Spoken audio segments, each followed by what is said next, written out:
Hi there, everybody. Hope you had a good spring break. Today, I want to talk about strategic management under international management. So basically, for the past 10 weeks, we have been talking about the international business environment.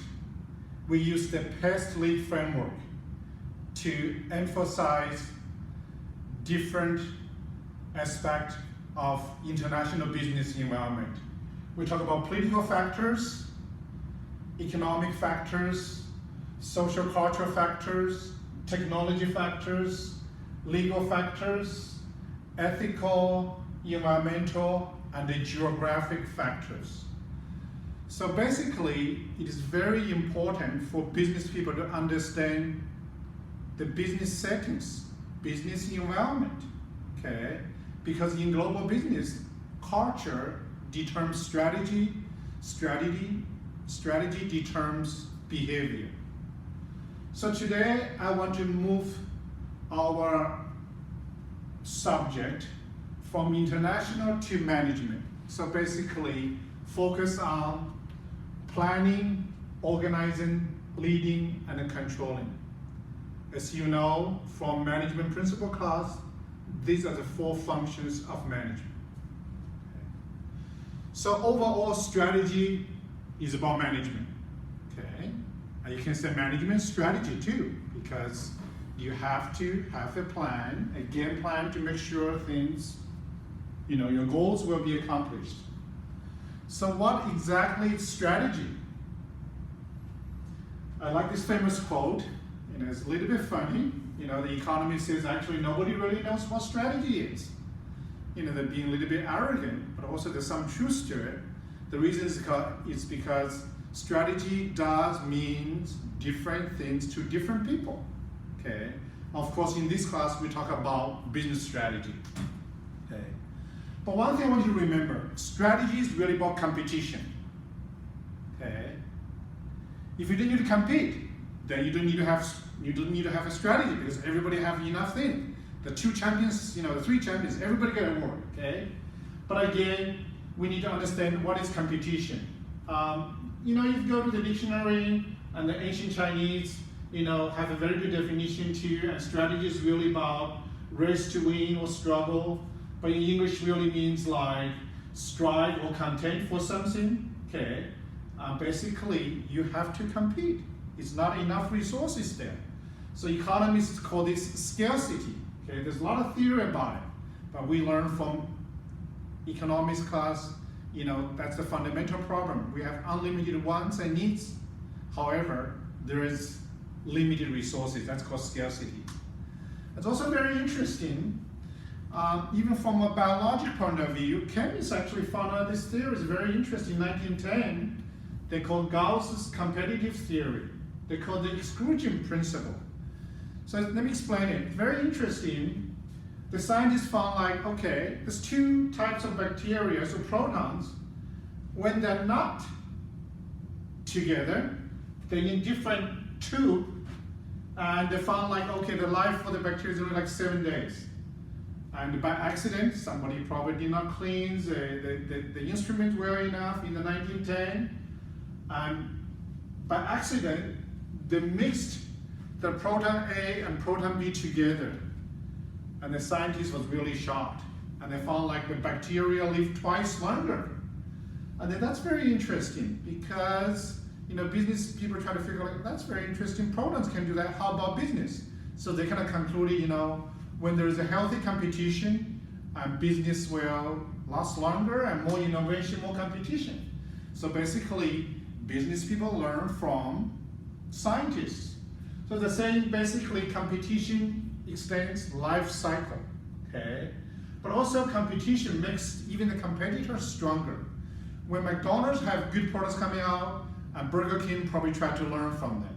And then you got, others, Wendy's also wants to learn, right? So basically, you can see competition is good for everybody. But competition had started for a long time, Christians, we can go back to the Bible, when Cain Killed Abel, that's a first murder, but that's an unhealthy competition, okay?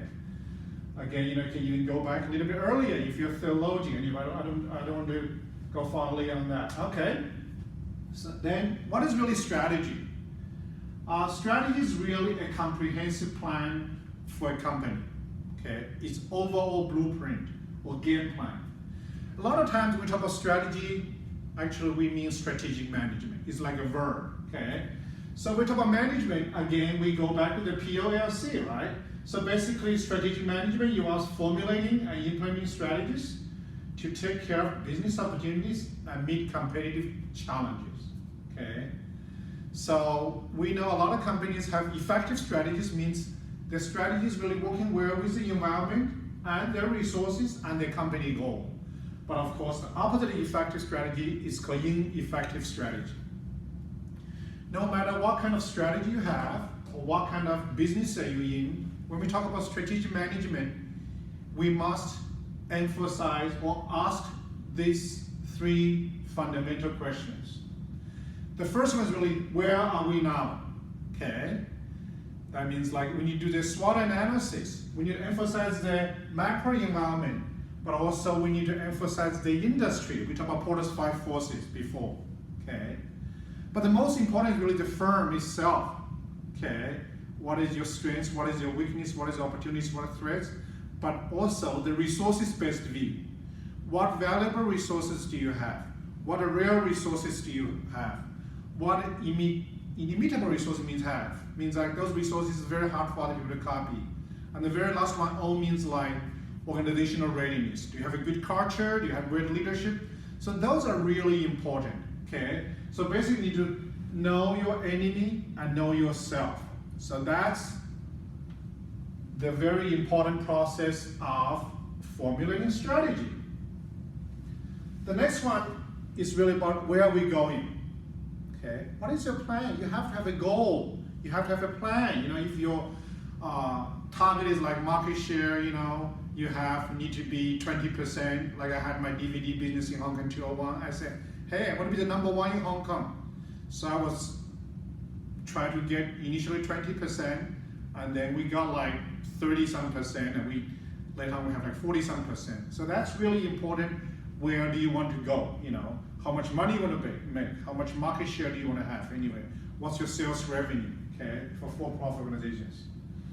The third one is like, how do we get there? Remember, we need resources. Okay, how do you make sure your plans can be executed?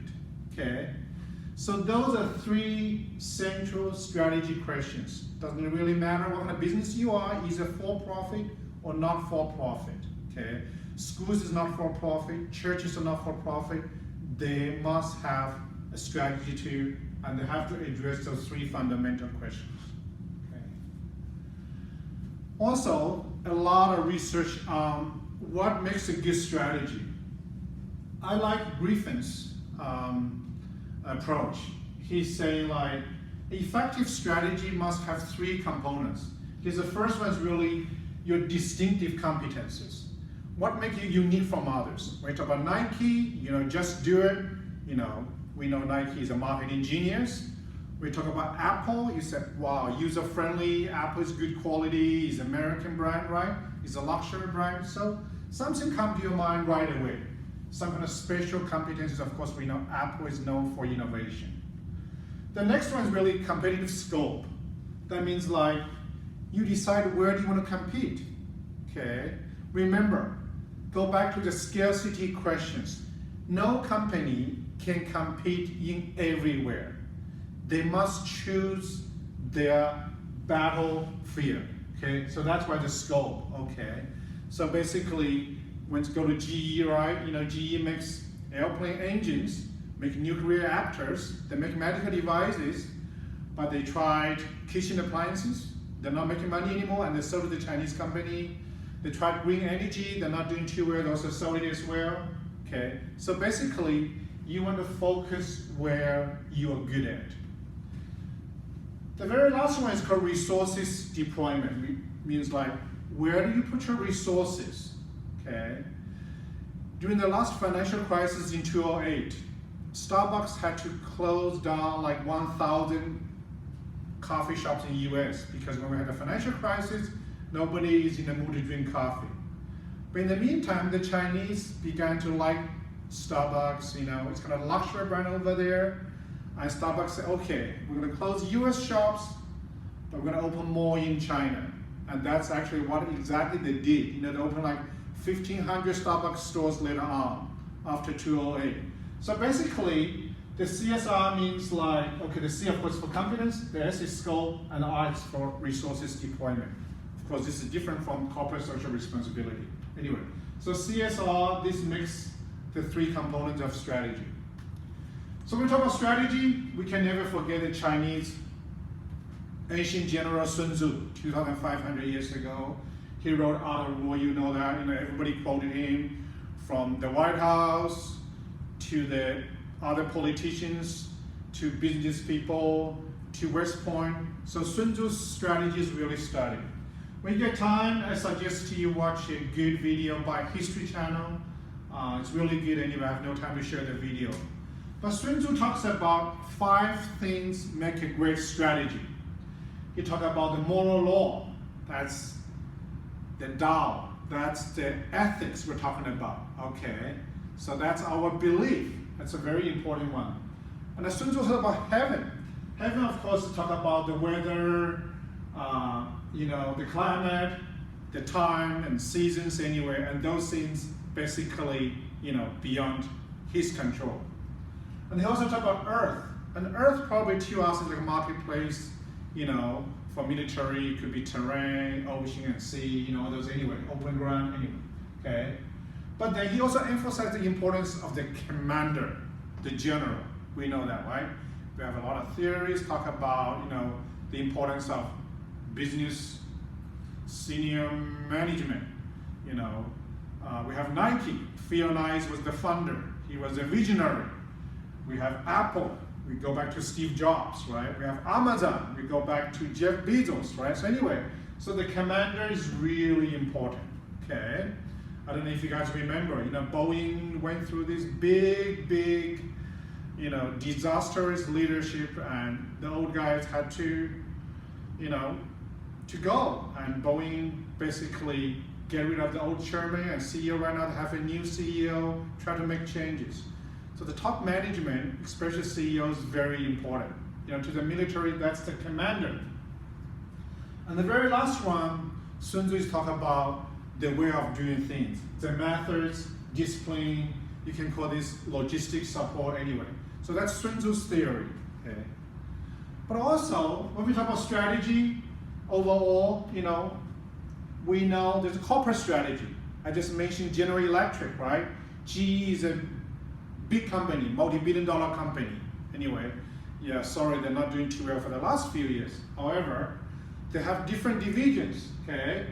They have different businesses. As I mentioned, GE makes airplane engines. They make nuclear reactors. They make medical devices. Anyway, so they have business strategy in different level, okay? But also for the different business unit, they have function level strategy. They need marketing, they need production, they need logistics, they need technical support, they need customer service, okay?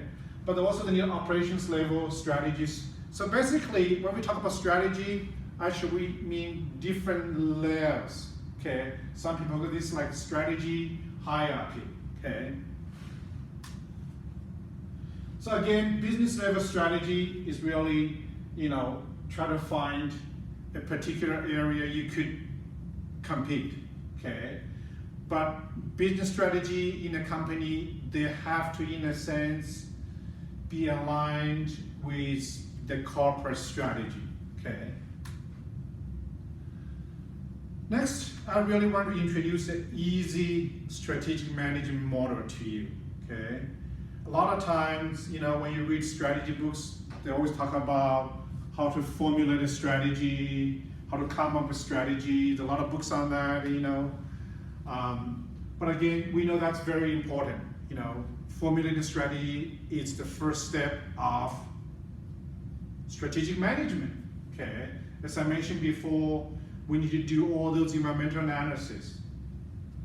The next one is we call implementing strategy.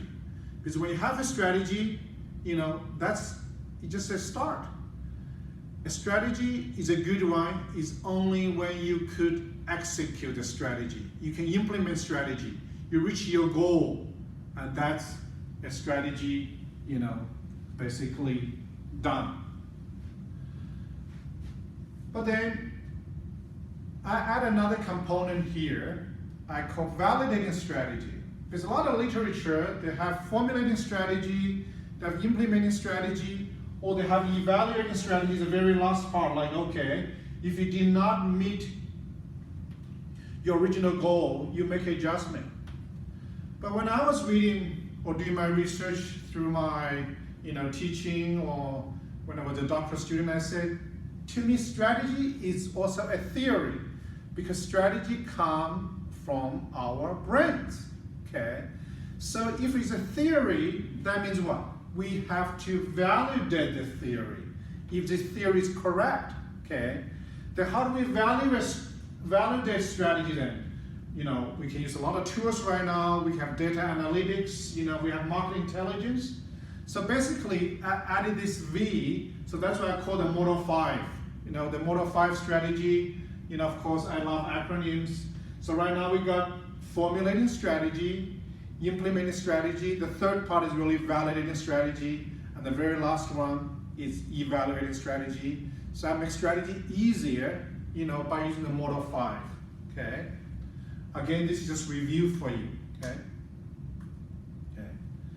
So what type of strategies in the market, okay? So if you have a strategy, suppose like, okay, I had my DVD business, I said this year, my target is $10 million US. And by the end of the year, I did 10 million. So that's a deliberate strategy, really realized. But a lot of times, things are not as what we plan, okay? Initially when I had my business, I tried different products. I said, hey, I'm going to be the computer hardware guy in Hong Kong. I was in the industry for about 6 years already. I know the market. And so I tried different products. I tried hard drive, I tried memory, I tried monitors, and then I tried DVD. And then I found like, wow, for a small company like mine, it's very easy or much easier to make money on DVD. So later on, I focused intentionally on the DVD strategy. So you can say that's like an emerging strategy I have, okay? So basically, a lot of theories about coming up with strategy, as I mentioned before. The easiest one really is like SWOT analysis, because, talks about internal and external, and then you come up with a strategy, follow the Model 5, but again, a good strategy must exploit opportunities and strength. Basically, you want to neutralize the threats, and of course, you want to avoid your weakness. But remember, the weakness can be make it strong, can be, if you're short of people or talents, maybe hire the right talents. If you don't have enough finance, you can borrow money. So anyway, but again, this is just important to come up with strategy. Okay. But of course, this class, International Management, we emphasize on global strategy, okay? So definitely strategy for the global market. And I always like to say this, right? Making money is very hard. Making money globally is even much harder, okay? So again, it's very important because a lot of American multinational corporations have subsidiaries overseas, So that's why you need to make sure, we have to have a good strategy.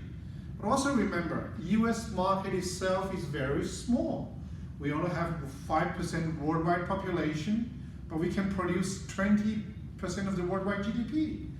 Everybody wants our Boeing airplane. Maybe right now it's not a good example. Everybody wants iPhone. Everybody wants Hollywood movies. So a lot of stuff we could export, okay? So what kind of other framework should we use for strategic management globally then? We go to the textbook, and Luthans and Dow actually have a framework. They're called actually EPQA, okay? Of course, the E stands for economic imperative. And we go to each one of them, as I just mentioned, business people want to make more money. There's nothing wrong with that, right? Okay, so they want to make more money globally, you know. They want to go to China, they want to go to India, because Chinese like our products, Indian like our products, Brazilians like our products too, right? Okay. And the next one is really political imperatives. You know, it's kind of like our political factors. It's very important for business to understand the different political systems over there. We cannot copy the American model to China. Neither the Chinese could copy the Chinese model to America. They need to adapt to the domestic market. The third one is quality imperative. Okay, what that means, like every consumer wants good quality products. So that's why for a company they need to really emphasize on the effectiveness and the efficiency. And the very last one is administrative coordination, because when you go global, you make sure, you know, there's a lot of coordination there and things will be done smoothly. Okay. So again, it's very important to think about how to save money, how to differentiate products, how to attack the right market. So these are very important when we think about global strategy. Okay, the R&D, the manufacturing, distribution. Okay, but also, you know, I have some data here, and a lot of American companies doing more business in the international market than domestic market. Okay, this data is a little bit old. However, it does tell us the importance of international market. And we know McDonald's and Burger King, they do more business overseas than domestic market. Yeah, also Boeing airplanes for sure. Okay. So that's why it's important for us to understand the global economy. I put the top 10 economy here. Yes, US is #1 based on the nominal GDP. But if you use purchasing power parity, China's really #1. Okay. So then China's #2 here, Japan's #3, Germany, France, US, Brazil, Russia, Italy, and India. Okay, so you see these markets, you know, a lot of emerging markets, they're growing and the middle class is emerging, so they want products. So that's why if you have a good product, you want to sell it overseas, right? Okay, and US, we have a small population, as I mentioned earlier, right? US is also very well known for Hollywood movie chips. I just mentioned that earlier, right? How about Intel computer chips? You know, it's 20 miles from Newburgh here. We have Hillsboro. There are more than 20,000 Intel, you know, engineers there. They make fastest chipset there, right? How about, you know, McDonald's potato chips? Of course, that represents, you know, for the American fast food chain. Okay, global companies actually doing really well in China. I took this photo, you know, you guys know I love to take photos anyway. Now, Walmart is right there, you got KFC, you got Coca-Cola, Americans are making a lot of good money there. And the Chinese also enjoy American culture too, okay? But also, you know, I think you should go global, you know, you make much more money, okay? And also you can be the peacemaker and world changer, okay? The next one is really political imperatives, okay? So strategic formulation and implementation must really pay attention to the local country, because each country have different systems, okay? You have to have different marketing, sales, and service strategies too.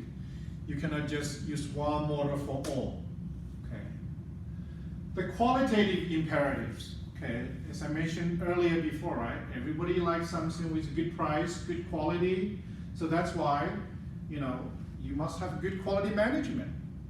Okay? Most of us, you know, right? I mean, US, Japanese car makers have more than 50% of the market share here, you know. And you got Toyota, you got Honda, Nissan, Mitsubishi, Subaru, right? They can compete with American automakers because what? They have good quality, the consumers' ratings are very high, and I have 3 Japanese cars, but they're all made in the US, okay? And I tried American cars when I was buying the new one, and I look at the prices and look at the reviews, and I went to the Japanese cars. And So I'm the one for price and for quality. Okay. So again, quality management is very important.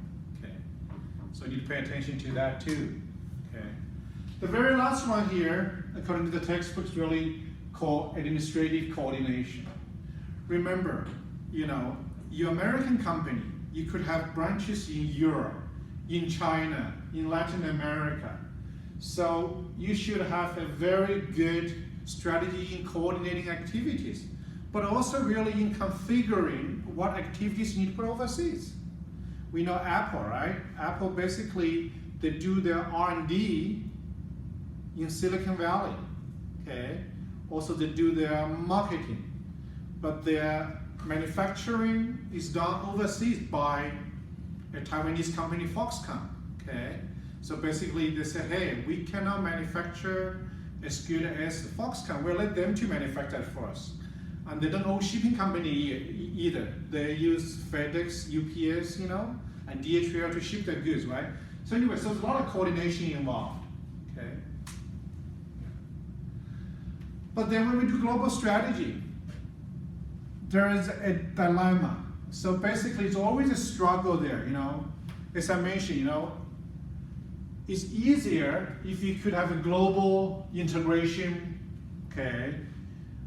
Everybody have the same standard, okay? If you are Boeing airplane, probably it's easy, a Boeing, it's a Boeing, right? So anyway, they maybe put different logos there, but again, you cannot say, we have to make special airplanes for special country, okay? For iPhone, they have the same iPhone worldwide, okay? So that's good if you have a global product and you don't need to pay attention to individual cultural differences. That means your cost will be lower, your operation cost will be lower. So that means you will have higher profit margin, right? But a lot of times we have to pay attention to national responsiveness. When you get time, I want you to watch the McDonald's video, it's very interesting, right? Americans here, we like beef. But you go to China, McDonald's, people like chicken, people like pork. But if you have McDonald's in India, people don't eat beef there, okay? For cultural reasons, right? You have McDonald's in Middle East, the Muslim countries, you cannot sell pork. So basically, you must address the national, local cultural issues. This means what? You must have a different strategy. You must hire more people to address those issues. That means your operational costs will be higher. And that means probably will make less profit margin. But that's the way you have to do it, okay? So it's a lot of yin-yang balance there, So the book also talks about different strategies, Do we pay attention to global integration or to national responsiveness, okay? As I mentioned, if you have global strategy, basically the global integration is very high, like Intel chipsets, like iPhone, like Boeing airplane, you don't need to pay too much attention to the local responsiveness, okay? So you're in a good position. But sometimes you have to address, some issues, the international strategy and global integration is pretty low here, but the national responsiveness is also very low, okay? So then you can just like, maybe Walmart in Canada, they in a sense can just copy our business model here to Canada. But Target made a stupid mistake. They assume Target Canada or Canadians consumer behavior is just like Americans, and they're fair anyway. So because they just have a wrong assumption. But how about sometimes, we have low integration here, but you have to have very high national responsiveness, okay? It's more than like McDonald's. If you have a CPA firm or you have a law firm, you have a law firm in Hong Kong, in China, in India, you have to really focus the local law. So that means you have to treat each market as an individual domestic market, okay? That's called multi-domestic. Okay. But sometimes you could have a transnational strategy. You do have high national responsiveness, and you have high global integration there. Okay, I'm going to give you some examples in the next slide here. Okay, so basically, for the grid here, you see for the airplanes, it's more like a global strategy. But for consumer electronics, corporate banking, and electronic commerce here, they're more into transnational strategy. Okay, and then for accounting, as I mentioned, for legal firm, law firm, we use multi-domestic strategy. Okay, and then for goods, services, just sell to the next country. I use Walmart as one example. Okay, so you see this. Okay, but again, it's really all depends. Okay, you need to kind of pay attention to each. I have more information here for different strategy, different industry. Anyway, so basically, when you think about strategies, you need to really take a lot of things into consideration. Okay. So again, let's go back to the 4 basic strategies. These strategies come from addressing the global integration issues or the local national responsiveness. So the global strategy is a low-cost strategy. Basically, attempt to benefit from scale economics in production, distribution, and marketing. I would say iPhone is definitely right there, right? Apple. And then for Boeing, is also right here. For Intel chips, it's also right there, right? Transnational strategies, we talked about earlier, consumer electronics, multi-domestic strategies, pursue when local adoption is emphasized, law firms, CPA firms, and international strategies, basically low demand for integration and responses when needed. Walmart probably fits right there, okay? So again, when we do international strategy for multinational operations, we need to do the SWOT analysis. And then when you have a plan, we need to figure the ways to implement, okay? So again, many factors affecting any globalization, okay? So regulatory, industrial, social, political, economic, or technological, and that's why I call them pest leaf, okay? So again, it's very important to do the big environmental scanning, okay? The macro level, the industry level, of course the firm itself, okay? But also, again, internally, you need to really find where your strength, your weaknesses are, okay? Because if you don't know yourself, you cannot have a good strategy. If your company is not ready, you should not go global. Because as I said earlier, it's much harder to make money overseas, okay? Then we need to formulate strategy, go back to my motto 5, okay? All right, okay. And also you can focus on the area, different goals, Some companies focus on profit. Some companies focus on marketing, okay?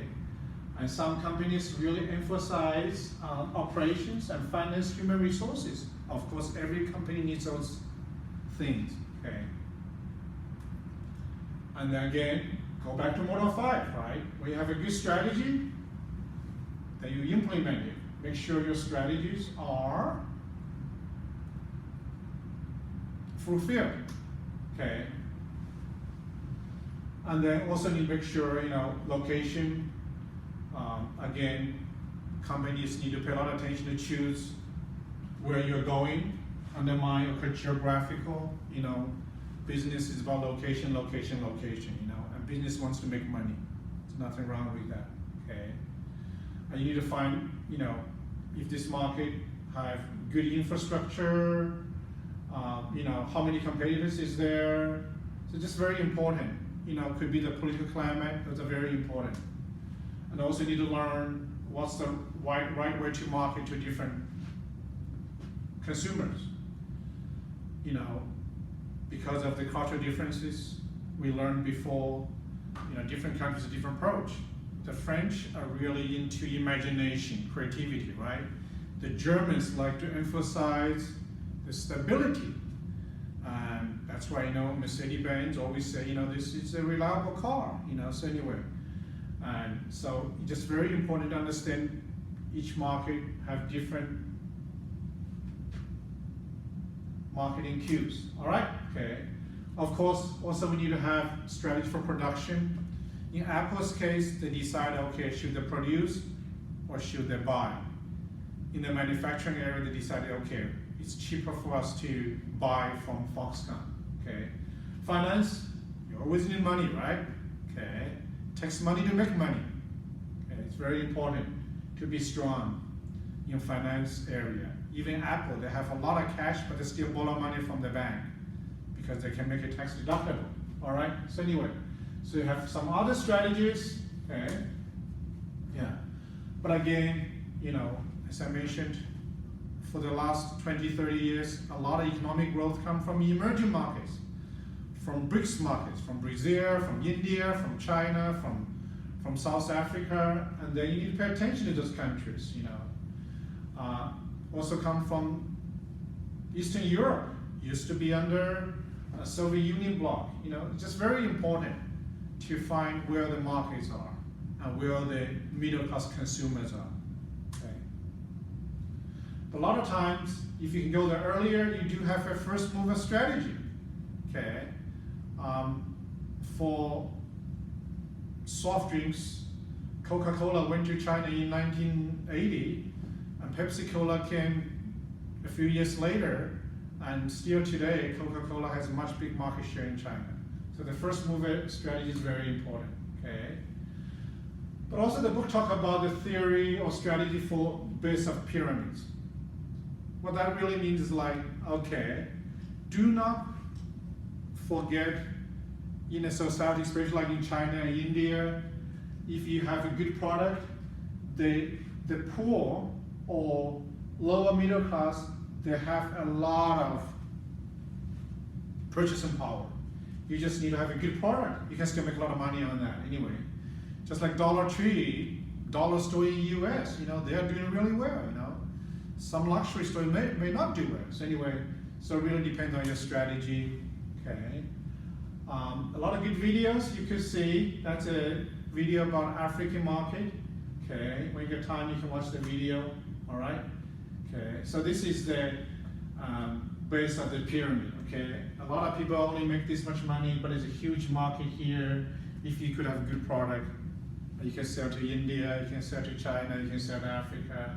Actually, that's a lot of Chinese companies being so successful in developing countries, because China can make it really cheap. That's what the China price, right? So anyway, so again, you got to come up with good strategy.